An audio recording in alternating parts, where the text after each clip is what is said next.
Welcome back to This Explainer. I am absolutely thrilled to have you here today because we're stepping right into the freezing, mysterious shadows of one of history's most disturbing, unsolved puzzles. We're going to carefully unpack the evidence, look strictly at the facts, and try to piece together a story that has literally baffled investigators for decades. We're looking at the infamous Dyatlov Pass Incident. What really happened that night? Grab a warm blanket because the details we're about to explore are as chilling as the environment they took place in. 9. Back in February of 1959, this number represented 9 living, breathing, highly experienced hikers who trekked into the frozen, unforgiving mountains of the Soviet Union. Now, keep in mind, these guys weren't amateurs. They were young, they were incredibly skilled, and they were fully prepared for one of the absolute hardest expeditions of their entire lives. But the tragedy that sets our whole explainer into motion today is that these 9 hikers, well, they never returned. And that brings us to the ultimate question we're trying to answer today. What actually happened on that mountain? Weeks after they set out, rescue teams discovered something absolutely terrifying, and the unanswered questions just started piling up as high as the snowdrifts themselves. Okay, let's dive into this and retrace the suspenseful timeline of this doomed expedition step by step to see if we can somehow make sense of the evidence. Section 1. The Frozen Expedition. The journey begins. To really understand this mystery, we first have to understand the people involved. Led by a guy named Igor Dyatlov, this confident team of highly experienced hikers and students started their ambitious journey in late January 1959. Their goal was to cross a notoriously dangerous mountain region in the northern Ural Mountains, smack in the dead of winter. By February, they were right in the thick of it, and this journey was incredibly difficult. We're talking heavy, blinding snow, ferociously strong winds, and extreme, punishing temperatures. But, because the team was so experienced and confident, everything actually seemed perfectly normal at first. It was a tough trek, for sure, but entirely within their capabilities. Until, days later, the timeline just breaks. The group simply fails to return on schedule. Section 2. A chilling discovery. Something goes wrong. You can just imagine the growing dread back home when that deadline passed. Families became intensely worried. When experienced hikers miss a deadline in extreme weather, every passing hour is absolutely critical. Rescue teams were organized immediately and sent out into the harsh mountains to retrace the group's planned route. When those rescue teams finally stumbled upon the abandoned campsite, the physical evidence was completely baffling. Now, what's really interesting about this slide is exactly what was found. First, the tent had been ripped open, and specifically, it was cut open from the inside. Second, their most vital survival belongings were just sitting right there. Shoes, winter clothes, food, and even their cameras had simply been left behind. And finally, investigators found footprints leading directly away from the tent and straight out into the freezing darkness.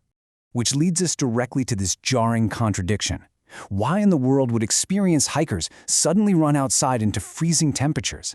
These were survival experts. They knew that leaving a shelter without proper gear in the Ural Mountains was a literal death sentence. Yet all the evidence shows a sudden, panicked exit. Let's see how this builds into an even darker reality as the search continued.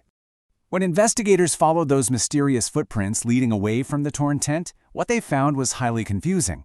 The first bodies were discovered near a forest, and they were wearing very little clothing despite the lethal freezing weather. It was a really grim discovery. But months later, as the snow thawed, a darker reality emerged. More bodies were found buried deep underneath the snow, but these hikers had severe injuries. We're talking about massive physical trauma here, broken ribs and severe skull damage. Furthermore, reports claimed there were other unusual details present that only increased the mystery of what could have possibly caused such varying and extreme trauma to different members of the exact same group. Section 3. Theories in the Snow. Analyzing the Unknown. When the facts of a case are this contradictory, experienced hikers fleeing without clothes, some freezing to death, others suffering massive blunt force trauma, well, human nature naturally rushes in to fill those gaps. 4 prevailing theories emerged. Theory 1 proposes that a sudden avalanche forced the hikers to desperately cut their way out of the tent to escape being buried alive. Theory 2 suggests military testing in the area caused an immediate deafening panic. Theory 3 points to secret government experiments occurring in the mountains that the hikers tragically stumbled upon. And Theory 4, stepping completely outside the conventional, suggests unknown creatures or supernatural forces were responsible for the terrifying flight from the camp and the severe injuries. We aren't taking sides here, but it's clear people were desperate for answers. Over time, science has definitely attempted to provide a definitive answer. Scientists have rigorously studied the weather patterns and the specific snow movement of that exact region.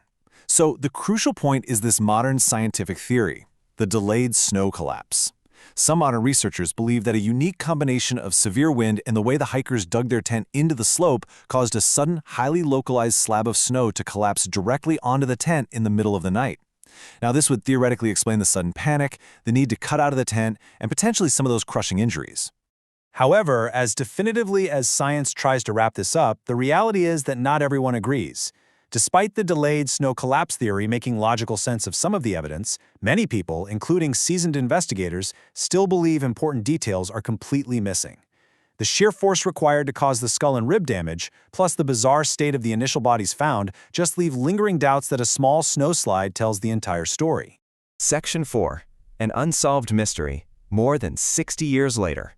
It is truly fascinating to reflect on how a single night in 1959 continues to command such global attention. More than 6 decades have passed, technology has advanced leaps and bounds, yet the Dyatlov Pass incident continues to deeply confuse investigators, researchers, and mystery lovers around the entire world, because some mysteries, it seems, simply refuse to die. So we end our explainer today with the very question that has kept this story alive for over 60 years. Was it nature, a tragic cascade of human error, or was something else waiting in the darkness that night? I really want to know what you think happened on that mountain. Leave your own theory down in the comments below. And hey, if you enjoyed this structured breakdown of the unknown, make sure to subscribe for more mysteries and dark history stories. Thank you so much for joining me, and keep questioning the unknown.